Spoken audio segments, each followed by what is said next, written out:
Colorectal cancer, also known as colon cancer, is one of the most prevalent types of cancer affecting the digestive system. Understanding its diagnosis, detection methods, and treatment approaches is crucial for both prevention and effective management. Let's explore how colorectal cancer is identified and treated, and what steps individuals can take to protect themselves. Colorectal cancer typically develops from small, benign clumps of cells called polyps that form on the inner lining of the colon or rectum.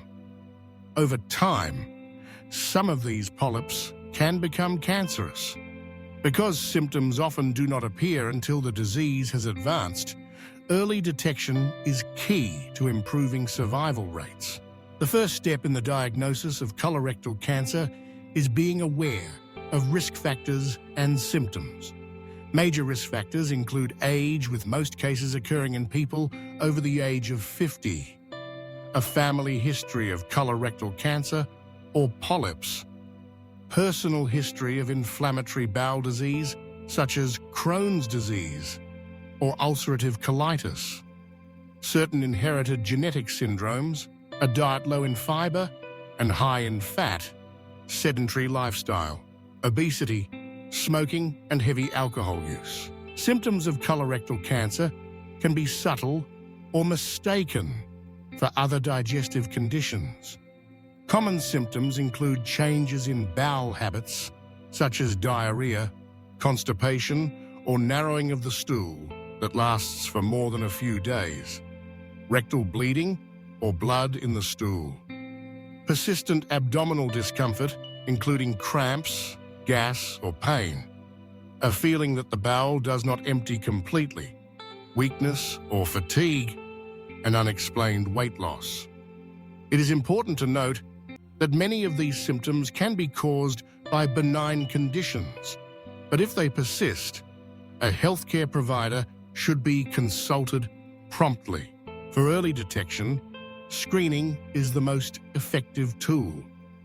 Screening is recommended for most adults beginning at age 50 or earlier for those with increased risk. Several screening methods are available, each with its own advantages and disadvantages.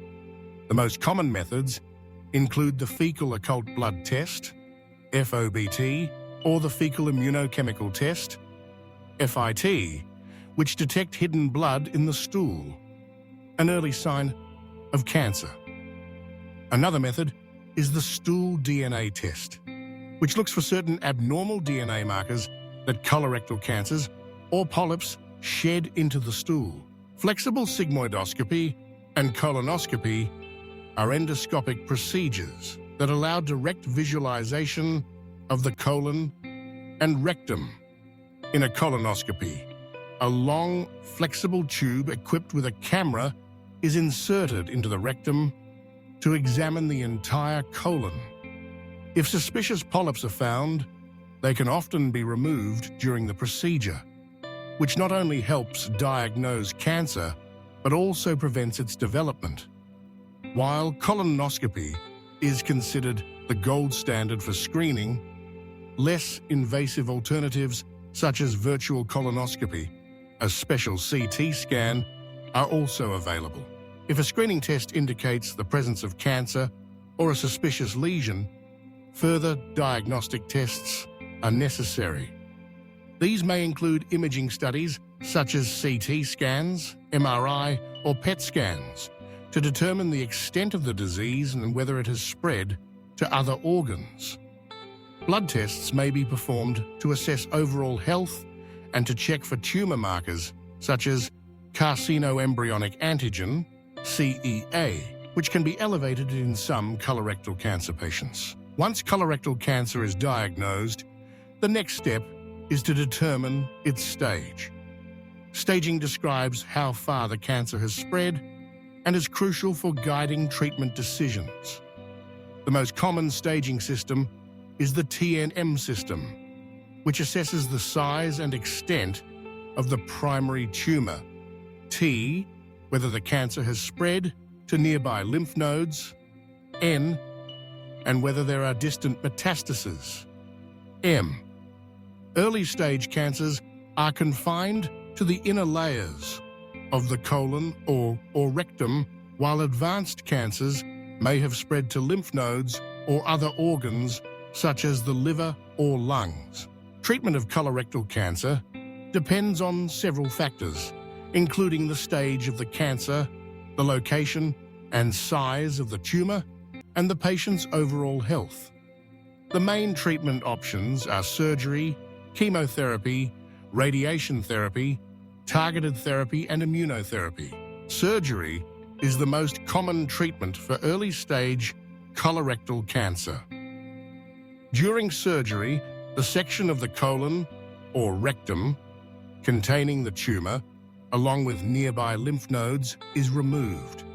In some cases, minimally invasive techniques such as laparoscopic surgery may be used, resulting in shorter recovery times. For rectal cancer, additional procedures may be necessary to preserve bowel function. Chemotherapy uses drugs to destroy cancer cells and is often recommended for more advanced cancers or after surgery to reduce the risk of recurrence. Common chemotherapy drugs for colorectal cancer include 5-fluorouracil, 5-FU, capecitabine, oxaliplatin, and irinotecan.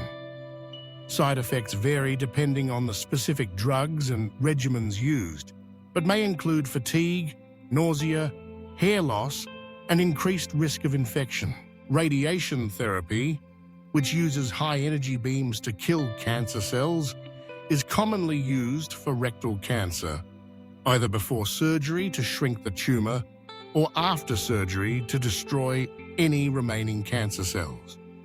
It is less commonly used for colon cancer unless the disease has spread to nearby tissues. Targeted therapies are drugs that specifically target abnormalities in cancer cells.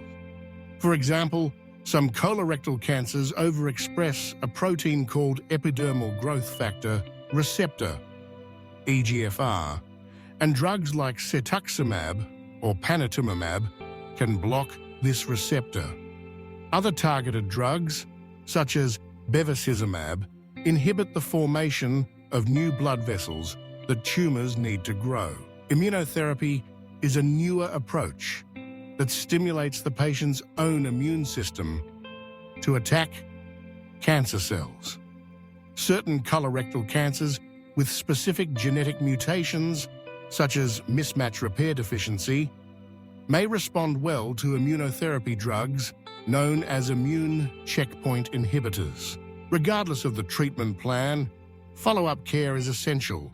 Regular checkups, blood tests, imaging studies, and colonoscopies help monitor for recurrence and manage any side effects of treatment. Many patients benefit from support services, including nutritional counseling, physical therapy, and psychological support. Prevention remains one of the most powerful tools against colorectal cancer. Maintaining a healthy diet, rich in fruits, vegetables, and fiber, engaging in regular physical activity, avoiding tobacco and limiting alcohol consumption, and keeping a healthy weight can all reduce risk. For those at higher risk, more frequent or earlier screening may be recommended. In conclusion, colorectal cancer is a significant health concern. But with advances in screening, diagnosis, and treatment, outcomes are improving. Early detection through regular screening is the most effective way to reduce the risk of advanced disease and save lives. If you or someone you know is at risk or experiencing symptoms, don't wait. Speak with a healthcare provider about screening and take proactive steps for your health.